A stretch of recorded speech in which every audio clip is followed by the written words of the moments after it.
Welcome. This isn't your average movie podcast. We go where no man has gone before.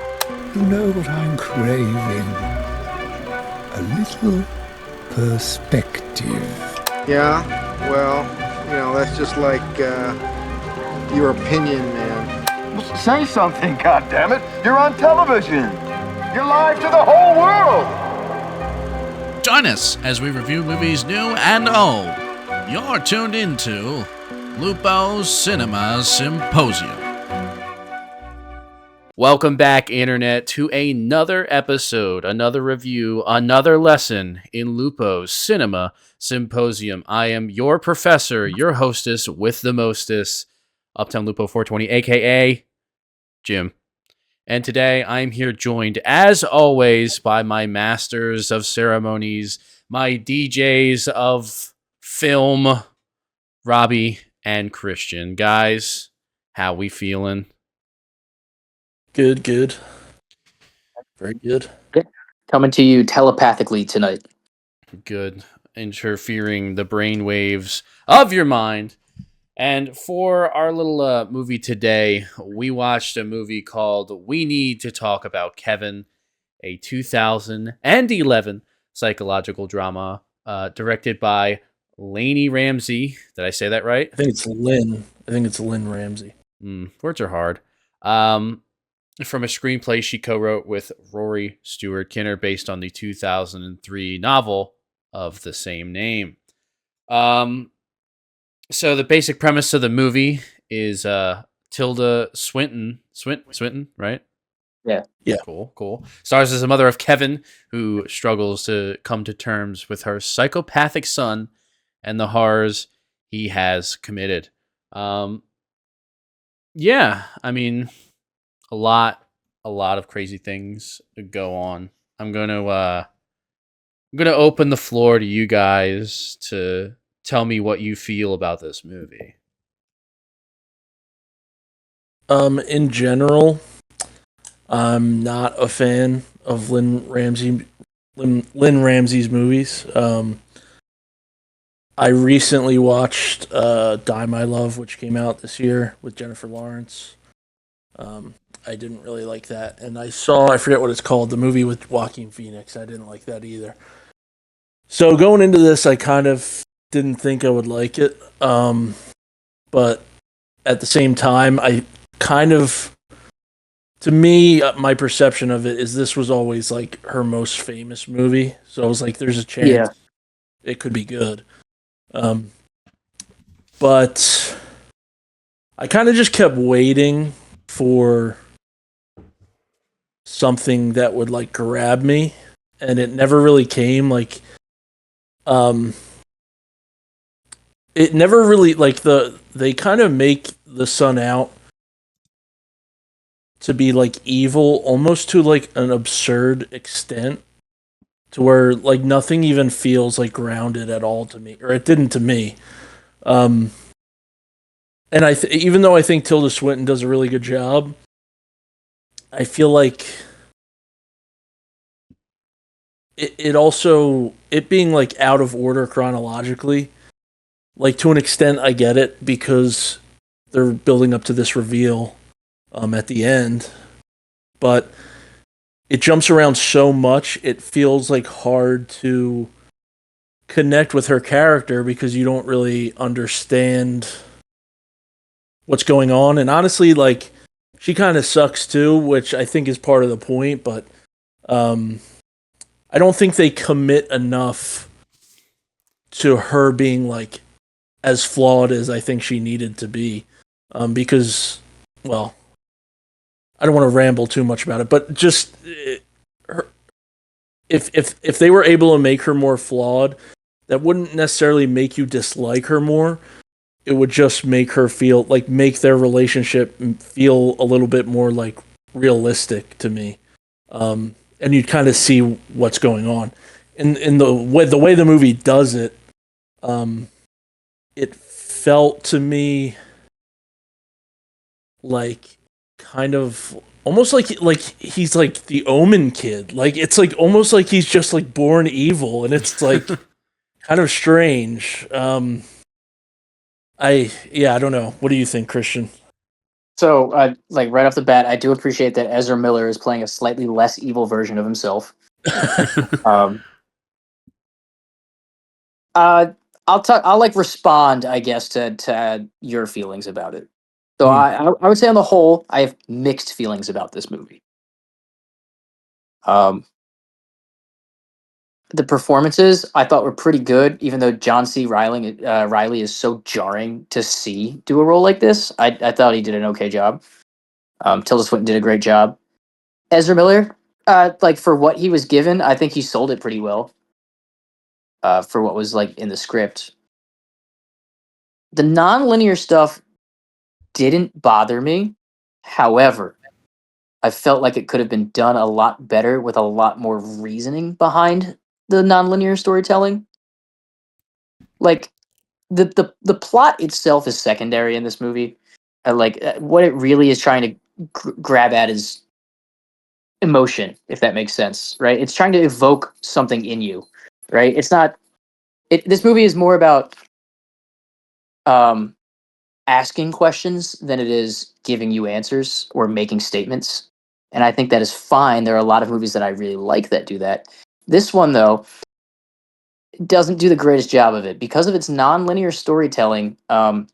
You need to progress that feeling with emotions, with the emotions you evoke from scene to scene, and I don't think this movie did a good enough job justifying those kinds of um, things. I guess also I had the same gripe that you did writing wise, where I didn't think it was. I don't know how to describe it. Well, can let me put this in there. So since it's based on a book, like I've never read it obviously, but I got the impression like it's probably more flushed out in the book and they were forced to simplify maybe certain things. But I think it's like it feels very much like an oversimplification of a very complex relationship that probably is better in the book. At least that's how I felt. Is that kind of how you felt, Christian? Or I don't wait. He muted his mic. What about Sorry, you? I'm trying to contemplate. And for those who don't know, I have a puppy, so I'm on the move constantly. Um, so I've heard that the book is really good. From people who liked the movie and people who didn't like the movie, and like that's actually something I saw a pattern again, like going through like letterbox reviews of this earlier.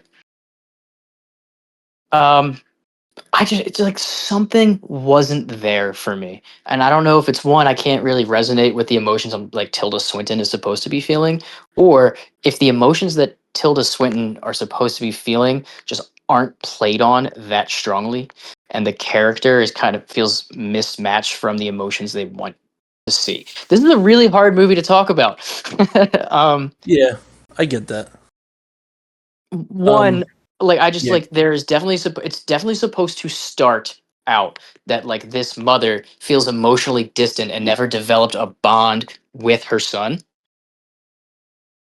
But like I had to read a synopsis on on this, right, just afterwards, just to be like, okay, I covered all the bases of this, right? There is a lot of background about the mom in the synopsis of this movie that I did not pick up on the first time watching it, which maybe would have helped a little bit had they expanded upon that, like that she was a travel writer or something, or that like the juxtaposition of her life before her family and her life now should be stronger, like to make that emotional punch really hit, if that makes sense. Like there's just so much about this movie that just almost works for me. yeah, I get what you're saying. Like I just feel like it didn't I do a do. good like here it is because I've kind Yeah, of said I've kind of rambled, but I want to get this thought across. It is okay to not give me a linear plot and to make that the secondary thing if you're making the emotions and like the evocations and the questions you want me to ask myself. um I lost it again, fuck. If you're hammering home on that, and I don't think it did a good job of hammering home on those emotions. or that feeling that it wants you to feel, or those questions that it wants to ask you. I think if you're gonna go for like a big picture thing like that, you don't have to do it like really on the nose, but you do have to hammer home what you're trying to make happen. I agree. Like, I also think what you said, with her like relationship with having a family versus what she was doing before. I do think, like, I kind of got that from the movie also, but I think that was the more interesting angle for me. Like, the stuff, like, you can do that without necessarily doing this whole story about, like, this kid is, like, basically a psychopath, like, crazy, like, I think if the focus were more like her grappling. It felt like two very different things. Yeah. Yes, yeah, exactly. I think if they focused more on that, and again, at that point, you're changing the movie, so it's like, I see that argument all the time is like, if you're rewriting the movie, like, are you really engaging, critically with the movie? I see that criticism about criticism. But, like, I don't know. I just think in this case, it would have worked better. Because the way it is didn't really work for me. And I find a lot of her movies are this way, where it is very, like, emotion driven. Yeah. But often I find it emotionally doesn't connect with me, and it feels like empty to me. And that's with all three of her movies that I've seen. Die My Love, You Were Never Really Here, and then this one. So I don't know. I'm not like super, super negative on it, but I just didn't really like it. I mean, I would say if I were to rank those movies, this would probably be my favorite of the three, but they're all pretty similar in that way. It's interesting, like because I know I've talked about this on the pod before, and then I'm gonna do this last point, and then I want to ask Jimmy some questions. I like weird experimental movies. Like, I'm not gonna claim that I am like the guy for that, or like the authority on that. I like what I like. Like, you all know that I like David Lynch. There's that other dude, Louis Buñuel or something like that. He did this. He's done some weird ass movies, and like, he's from a long time ago. But this doesn't hit home like that. This hits home like Donnie Darko for me. Yeah. Do you know what I mean? Like, on level of like abstraction, this hits like Lars von Trier movies, where it's like Lars von Trier. If you don't know, like in my opinion, has a very like, he wants you to watch his movie and then look at him and ask him what it means. Kind of. I think. Yeah, I think get that someone from else her very as well. popular has said that about Lars von Trier. That's not like an original thought, but I thought it was an apt one. Yeah, I definitely get that from Lynn Ramsey as well. Like, it is the point of the movie is almost like, is the conversation afterwards. It's not real, like, to me, it's not really like the actual, movie itself. And I think that's fine if there's meant to be multiple answers and open-ended interpretation. This just didn't feel like that. I agree. But Jim, I haven't even heard your baseline opinion of this movie. Well, I was kind of talking to you before we started filming here, and so I looked at my letterbox because I was like, oh, I rated this movie already. I forget what I rated it, and I initially will say that I am changing this rating, but I initially gave it a 4.5 stars, and one of the reasons now, while I'm sitting here thinking about it, was because I really like I like when a movie makes me feel things. Especially the feeling of like anxiety that I was getting from this movie almost the entire time. Was it giving you anxiety because you like there was something you thought was weird, or was it just like a general off-putting feeling? No. Throughout the entire movie, I was just like, yeah, what the fuck is this kid's problem? He's like a little asshole. He's not like I didn't see him more as like psychopath. I was like, you're being a little fucking dick, and like Oh, I got psychopath almost the whole time. Well, I first knew of all, that's what. as the soon movie as was he's saying. like acting different with the dad than the mom, Yeah. you already like know right off the bat sociopath, and then That- like it just went from there. That's kind of what, because it was just like all that stuff. It was like leading to an ultimate end somewhere, and I thought we were gonna get a more graphic scene of like how she lost her eye. I low-key thought that because it sets it up in the very beginning of the movie, because it does kind of like jump a bunch, but they initially introduce like the character of the sister with the eye injury, and you kind of already it like shows bits and pieces of what's going to happen, but in a different direction, I guess, because I thought that they were going to show her getting shot in the fucking eye with an arrow. I think the implication is more interesting, to be fair. Yeah, so like I was very anxious for that because I was like, well, you can start to piece it together because it's like, oh well, this character, like the sister is here, but also here's about 30 minutes of him being a little asshole growing up, being an insane, like a psychopath. So like, how is that going to affect this seemingly like innocent character just from the way that it kind of sets itself up? So a lot of the movie, I was feeling a sort of like anxiety of like what's going to happen. So, and maybe it's just because I'm a psychopath or something, but like normally, like it takes a lot. I can't wait to see where this is going. It takes a lot to invoke feelings out of me in media. Like I consume a lot of media, and I don't know. Like sometimes, like we've talked about it. I don't think before. that makes you a psychopath. By the No, way. I'm exaggerating, but like I do. Invoking a lot of those like feelings. Like remember, I was crying at the ending of Her. That's the only movie I probably ever cried to, or like. I really liked Good Times because I was getting a lot of that anxiety from what was going on. So like I at the end of me watching it, I was like, oh, dude, this is a really fucking good film. But I start to think about exactly what I was watching today while I was at work. And only low key, I was like, if this movie, like, it was giving Netflix. It was giving a Netflix film, if that makes sense. Not like a box office film, like a movie in the theater. I know it's like 2011. I think. Let me try and unpack it because I think I get what you're saying.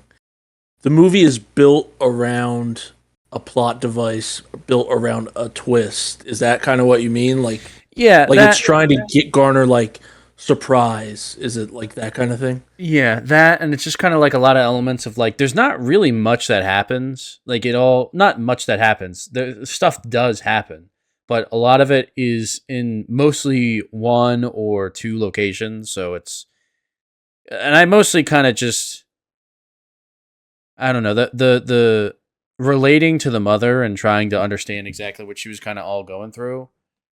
I kind of found that part pretty boring. Like Weapons kind of did it better. But the other half, which was, in the house, it just, I don't know. It just kind of felt very, I don't know. Maybe I'm not saying this right. Do you know what I'm saying? Yeah. We should call this podcast How Do We Talk About Kevin? Yeah. How do we talk about that? Like, this is kind of a first for us, like, being this stumped. Not stumped, but like unable to articulate what this movie made me feel. Yeah. Well, I'm not for me because the answer for me is it made me feel absolutely nothing. But right, and that's not really kind of like, easy to talk about either. This is kind of the point. Like there's levels to this abstraction shit, right? Like making an abstract, weird, surrealist, existential movie. Like fucking Begotten. I feel like I know exactly how I'm supposed to feel when I watch Begotten. I just don't know how That's to a crazy pull.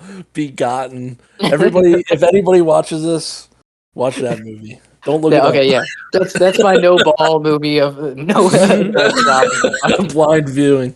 I also think that For the Like- fucking 100 people who are living in their mom's basements who know what begotten are, and that's not a rag. That's Elijah a Wood fact. is one of them. Yeah. But that movie, I know exactly how I'm supposed to feel. I know exactly what I should, like, even if the words aren't there, I know what I'm feeling. This, not so much. I don't know what I'm supposed to feel when I watch this.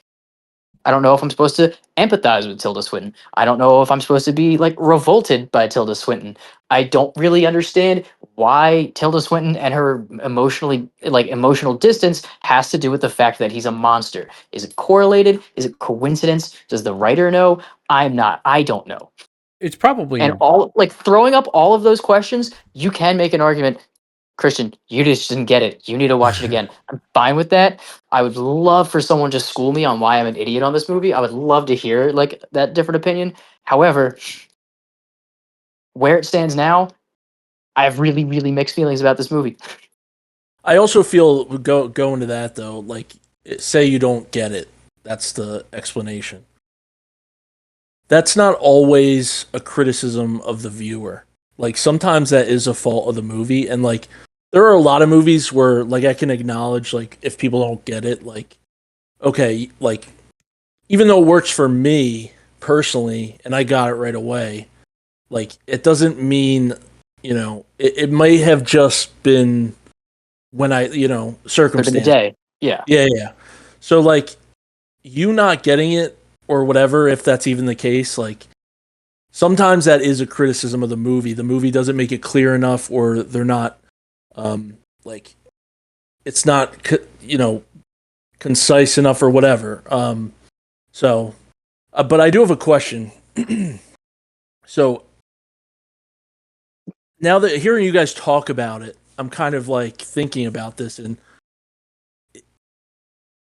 is the like twist of the movie like, so the twist is a surprise obviously, but like is the fact that he's like that crazy, is that supposed to be like kind of a mystery the whole movie? I mean, no, you get that he's weird, right? Like to some degree or another.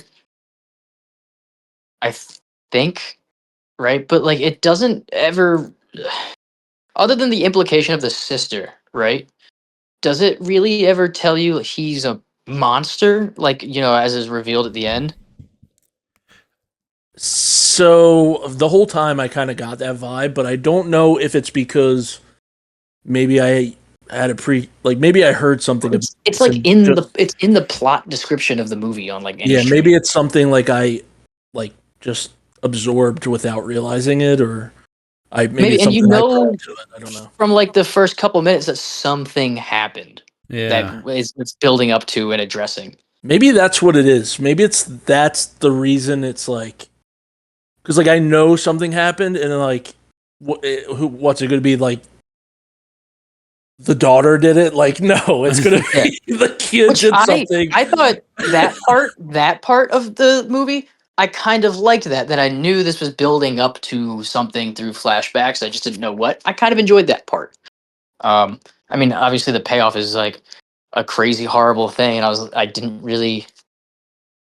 I have theories on where this was trying to go. I don't know if any of them are right, but no, I didn't. No, I kind of got the vibe that it was going to be like he was going to murder somebody or do something akin to that kind of severity. That's what I was getting. I thought it was going to be he murders the sister. Yeah, I get that, because like the jealousy stuff, they really hammer that home. And like part of me watching at the end, and I hope this is okay if I keep ranting, you can tell me to stop. Go ahead. But, part of me at the end wondered if this had something to do with like mothers. How do I like if this had something to do with mothers watching a masculine world kind of make an unfeeling monster out of their sons, and it, like to an exaggerated degree, right? Like losing that empathy that you might have as a child, that maybe a hyper masculine, like this could have been a criticism of like hyper masculinity, like, and how it ruins our children or something like that. That's really interesting. Let me stop you just because that's really interesting, and I like that read on the movie. and that makes me kind of want to like the movie more. My only issue with that, and was kind of one of my issues with the movie, is like they don't show that like the kid is born like, I don't Sweet necessarily kid. believe kids are born to be fucking evil. Like, but the movie kind of shows that the kid is like kind of like fucked up from like almost like immediately. So Right, it's and that's my point. Is like yeah, every time I've tried to like dissect this a little bit and kind of try to get an emotional angle or an emotional in on this movie, it crumbles the more I think about it. yeah. It's But that leads me to like my higher question of like, is this just good art, or is this art that is confusing, or like I don't know. so I think um Because I'm okay saying it's something is a good or bad movie. yeah. It's trickier when you are like, this is good or bad art. I think her movies are definitely like artistic. So like they have like credibility in that way. So I would never say like she's like not like Todd Phillips. I don't know if I threw around the word hack or not, but I consider him a hack. Like I don't consider her a hack. She's very artistic and like she has a lot of merit. Actually, I But like like quite a her bit of the cinematography in this, except for a couple parts. her movies just don't connect with me. And I acknowledge like it's probably a point of view thing or it just comes down to that. And that's just the way it is sometimes. And honestly, I'm okay with that. But um yeah, I think there's definitely like artistic merit here. Does it lean too heavily into like edginess? Like I'm not like it's not like I'm against edgy movies. Like I like stuff that pushes boundaries and stuff, but I don't necessarily see why this movie's like productive. I guess Well, I mean, does again, I every time you say this movie isn't this, I have thought the same thing, and then I have to ask myself, does a movie have to be that? Right? Like yeah, this it's movie isn't true. productive. Does a movie have to be productive? I was like, this movie's not really making any statements. Does a movie have to make a statement? Like, I ran the gamut on this, man, and like, I don't know how many different ways I can say I don't know, and I don't know how to feel, but like that is just where I'm at with this one. I'm at a complete loss of like undefinable middle ground on this movie. Yeah, I get that. I mean, I think but it's still like I said, it still comes down to just like point of Tastes. it Yeah. wasn't for me. Like, does it have to be productive? Um, Probably not. I mean, generally movies don't have to be productive. The only thing I would say is when you're doing something of this subject matter, like I feel like maybe you do have to be productive, or it doesn't justify, you know, kind of portraying something so fucked up. Yeah, But I don't know that that's correct, and I'm okay with it just being, I would have liked it to be something maybe more productive or something. So I remember having this argument, not argument, discussion, because I don't fucking argue. You people feel their way, I feel my way. I don't argue about movies anyway. Um, with one of my better friends who also watches a lot of movies about Banshees of Inisherin of all fucking things. Um, which that's neither here nor there how I feel about it. But he was like, "There's no point to this movie. Nothing changes at the end. Like there's," yeah, and I was like, "Okay, but does it have to?" Right, and that I don't know. That's my whole that this is kind of opened up a lot of good questions as to like what can a movie be and what can a movie not be for me. And I think yeah, that ultimately is a net positive if it's making me think differently about things. That being yeah. said, as a standalone piece of film, 2.5 stars.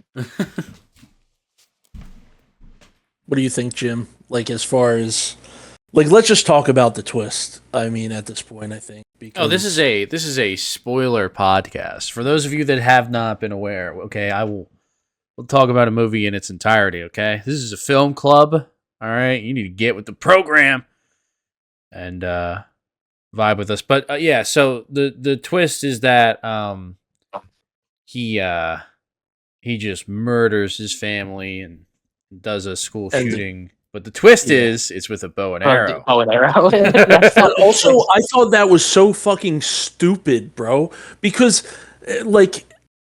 so they don't actually specify the age of the kids he's killed, I guess, right?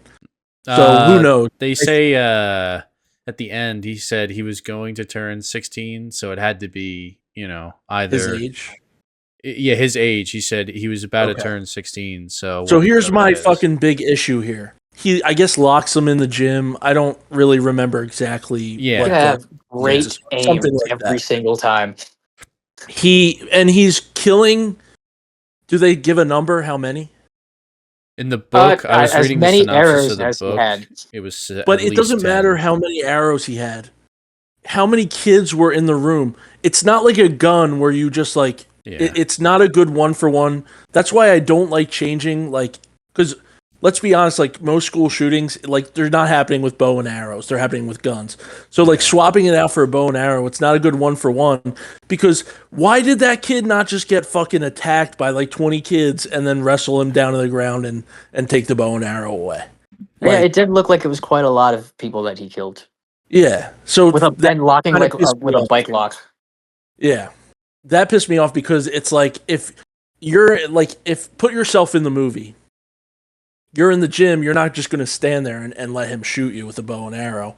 And also, it's not like he's this huge guy that's going to overpower everybody. He's kind of small and skinny. He's so right. It's what movie? This was 2011, right? Yeah. So a little over a decade. I'm bad with dates, but I was maybe this is supposed to be a mother's perspective of the mom of a Columbine shooter.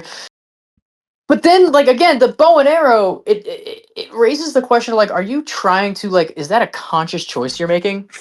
To either remove the gun analogy or really emphasize the gun analogy by its absence? It's I cannot get a read on that decision.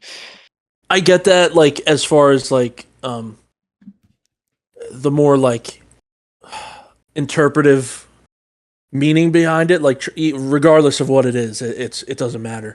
But at the end of the day, even if there's a purpose in that way, it has to be grounded in what the movie is. And when that moment happened, there's the initial shock of oh my god, that's a crazy surprise, and then it's but wait, that doesn't feel grounded to me. The cracks started to immediately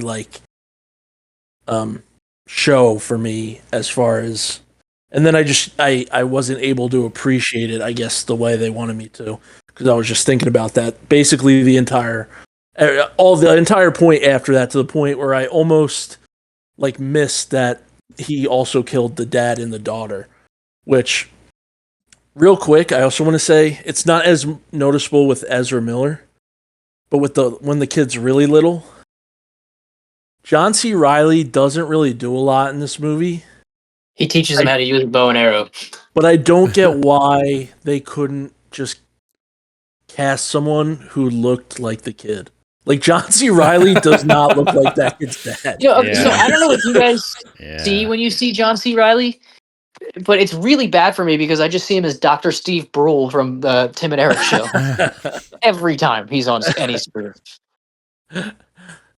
And he's what's bad. He actually kind of has some chops as a lot of comedic. Oh, acting. he's a great actor, yeah. And it's not that. It's if just he had more to do, I would get it.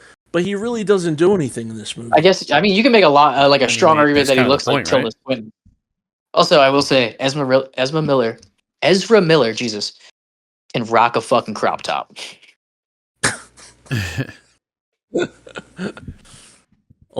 put that. He wanted to put that on the record.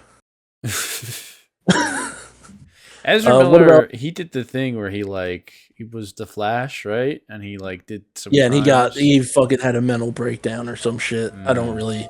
He was in Hawaii and Hold on, there's a. He was on the run or something. I don't know. It was crazy. Who knows? Apparently he's nuts. You know how Shia LaBeouf had he wasn't acting when he was playing Kevin, is what you're saying.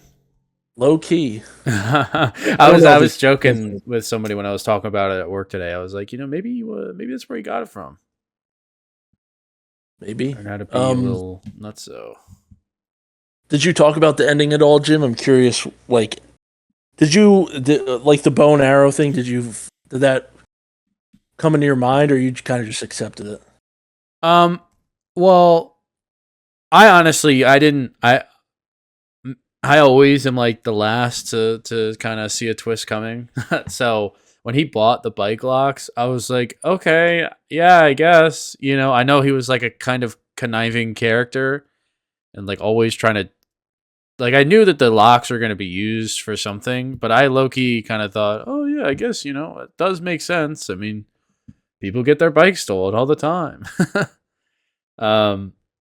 Yeah, I just, literally until they showed the shot of him like setting up the bow and arrow, it clicked, and I was like, oh, something bad's gonna happen. And then there's the act and the aftermath, and then it kind of cuts to them in prison, and it's like his it's like 2 years or something after, and so he's got like a shaved head now, and he's talking about how he's scared because he's about to enter the big boy prison.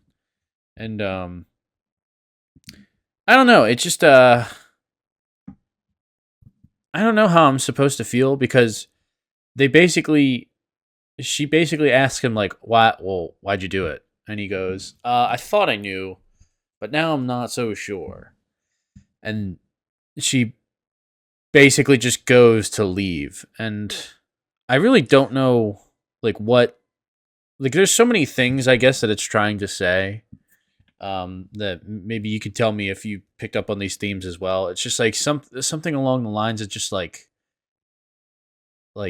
even because you can't really tell if she, like, even though the entire premise of the movie is that he made her life hell and was like always fucking with her and like all this shit, like she does still like love him, but like she loves him even though every like indication was that like I've been like really shitty to you and like I fucking hate you and like all this shit and I'm not a good person.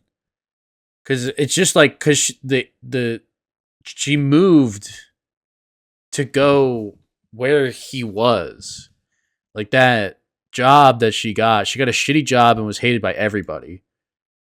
But she still ended up visiting her mass murdering son. So like there's just like, it's trying to say themes of like, you'll always like love your children no matter what, or just maybe even more about kind of like this weird, maybe it says a lot about the really weird dynamic that they kind of have been developing over the past 16 years. Because they're like, even they kind of plant some of these seeds throughout the movie. So like in the beginning, how he's just kind of like fucking with her all the time. But then when she breaks his arm, he covers for her almost in like a blackmailing way. Because they even bring it up again when they're older, when he was like scratching the scar basically, or like touching the scar. Yeah. And so I kind of saw that as like almost like a weird sign of like, remember when you did this to me, to like develop that bond. It's a very, like Christian was saying, there's a lot of things that it may or may not be saying that I don't know, like what it is trying to say, or some potential themes that it could have. Well, in that case, I think it's with their relationship, it's clear they're trying to come across as it is. She does love him, but it's like a very toxic, almost like it's a very toxic form of love, which I think that part I got, like, I felt like that part did feel like true to something like in the story. Like I've seen like relationships like that before, so it's just that part that worked for me. But like at the same time, like I think they're both. I mean, the mom is a narcissist, so it's like, and the kid is very manipulative. So there is like texture to the characters and to the movie and to the themes. But my problem with it, which is my problem with all her movies, is it's not really like there. I'm going to say on the page, but what I really mean, I guess, is in the movie. It's not really there for me. It's kind of it's overly implied, or like, but reading between the lines, like you have to do too much work to get there. But at the same time, I kind of understand in this case why it's that way, because it's a book. So like in the book, you're able to flush out these aspects of the character, like why this kid was like this from so early on, and like more so how the mom is responsible in some way. Obviously, she doesn't bear the like culpability of his actions, but she does, you know, she is culpable of how he was raised, you know, and how he ended up that way. So, like, that's why I am interested to kind of read the book and see, you know, if there is, like, because there is texture here. It just doesn't work for me in the movie. It feels like it's almost like when you're like it's almost it's almost there, and it's like a cloud. It's like a hologram, like you can't grab it, you know what I mean? And all her movies kind of feel that way to me in one way or another. Like there's broad strokes of like something they're trying to get at, but it's not always it doesn't always resonate the way I think it's intending to for me. So. Yeah, like even like one of the things you were talking about before was like the way that the mom kind of presents herself in the movie. Yeah. Like they go to mini golf and she makes an unnecessary comment about fat people. And it's like, oh, I don't even remember that. They go to mini golf because she's trying to bond with him, and they are like going to go pay for mini golf, and she just turns and looks at these two fat people, and they're like, fat people are fat because they eat too much and they don't know when to stop, unprompted. Like looks back at him and goes, that's why you can't be fat. and he goes, oh, you're very harsh sometimes. And she goes, no, what are you talking about? You want to talk. And he goes, oh, well, maybe that's where I got it from. And that was like, to me at least, I think that was the only attempt to draw some type of, you know, like maybe there is something there. And I'm sure they do probably flesh it out more in the book. There has to be something there because it's just the way that the movie presents the mother. It's almost like I'm dropped in this situation with this kid that hates me, and I hate this kid because he's being such a little dweeb. And then it turns into like more and more, and he's jerking off in front of her. And I was just gonna say that scene was crazy. Like I don't even. There's just like that is like it's just too much to even tackle. You know, like, yeah. It's Bro, just too. But not like, only did he not stop, he went harder. Which is like, you know, when is something wrong? When did I realize something? That might have been when I fucking knew. I was like, something's fucked up with this fucking guy. So yeah, long story short, I gave the movie 4.5 stars, but my official rating now here right now on the pod for everybody in the world under God, 3.5 stars. Okay. Yeah. And Christian gave it 2.5. Yes. Oh, he's back. So I am so sorry. No, it's all good. Is this still, are we still? Yeah, live? we are. We're still going. We are live for the people. Yeah. I gave my rating I was just gonna... 3.5 stars. If you want to go over your rating again. Yeah, you haven't heard me say it for 10 minutes, I guess, but yeah, don't know how to feel. There are things that left positive impressions on me, mostly like from the filmmaking part of it. 2.5 stars. There you go. And then what do you got, Rob? I'm gonna do 2.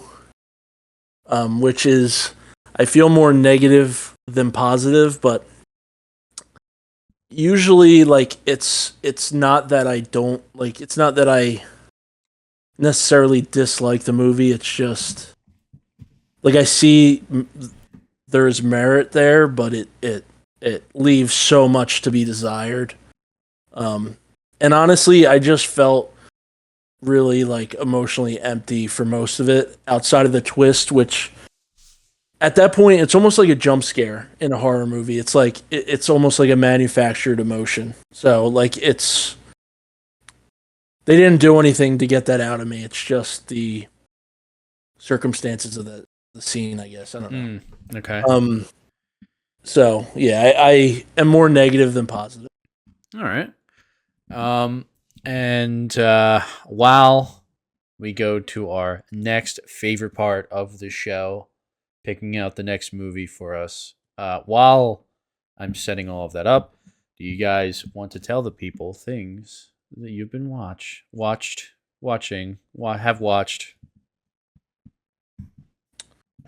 Sure. I'm trying to think what I would have talked about last time.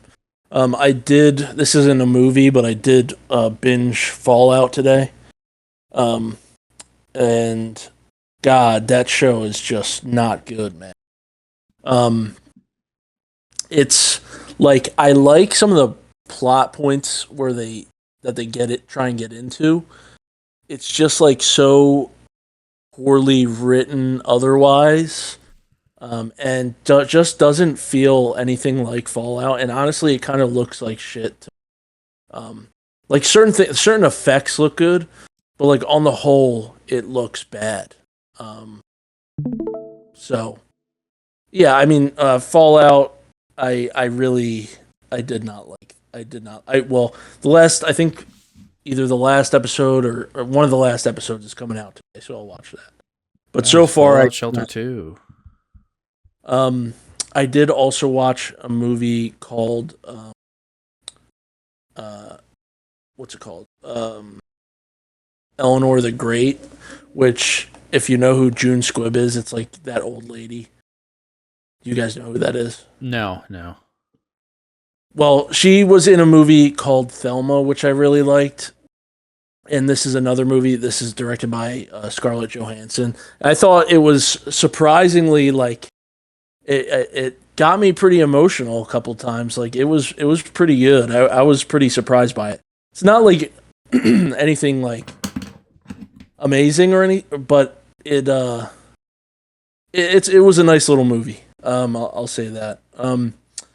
And then I did see Blue Moon with Ethan Hawke. He I think is nominated for an Oscar for that movie. That movie I also really did not like at all. So, I thought I love Ethan Hawke. I love him. He's great. But I also thought he was bad in that movie. So, I was surprised by that nomination. It's the way it is. I don't know. They liked it. So that's mostly. I mean, I've seen a lot more, but I don't know. You know, I can keep going. You may keep going. No, I mean, I'm ready. So if you want to give us just a little bit, Christian, and we're ready to roll. Yeah, I did not watch all of season 2 of Fallout, although I will say, also not crazy about it, despite being like a super Fallout video game fan, which I'm not even going to seek to justify that either. But I did watch the first 2 episodes of A Night of the Seven Kingdoms. I'm sure that warrants a longer conversation too about Game of Thrones and yada yada. However, I will say, coming into it very hesitant. The episodes are rather short. I think they're about like half an hour, and it does show some kind of promise, which is interesting because I didn't think it would, um, or I was rather on the fence if it would. Other than that, again, just been watching Demon Slayer. Not a whole lot of movies right now. I'm fucking stuck in the middle of a college semester with a new puppy, so I don't have like 2 hours to sit still to do anything. But yeah, Good. I've been gooning a lot lately. Latinas mostly. Anyway, let's go pick another movie, huh? Christ. All right, yeah, let's just pick a movie. So anyway, for those of you that I'm gonna link some of our other stuff. If you click the link tree down below on this video, it'll take you to all of the other places for fun things like Apple Pod, Spotify. Give us ratings, sub to us, comment what movies you want to add to the pool. Okay, so we are technically on the 100 to 200 category today. So any movie from there. We have 20 seconds. We are setting everything up. Let me shuffle it once. And here we go. No early lead so far. Everything is neck and neck. Oh, we got a couple numbers. 86, 50 rocketing out. 90. Here comes 90. 90 will take it. Shout out to 90? number 90 in the beanie hat. We will look and see what that is. So that would be... All right, shut up. That would be 190, right? That's what that would be? 90. Well... But it's Yeah, 100. Yeah. Shout out to American Animals. You guys are gonna love this. You guys are gonna love this. You guys are gonna love this. Did you pick that? I did. This is one of those movies I saw in theaters at a movie theater that played a lot of movies that you would have never heard of. You guys are gonna love this. I can't wait. Let's go. It's gonna be a fun experience, even if you don't love it. Let me put it that way. Good. All right, everybody. Last words before we head out of here. Don't shoot people with bow and arrows. Only with guns. Yeah. To me, my X-Men. All right. See you guys. All right. Adios.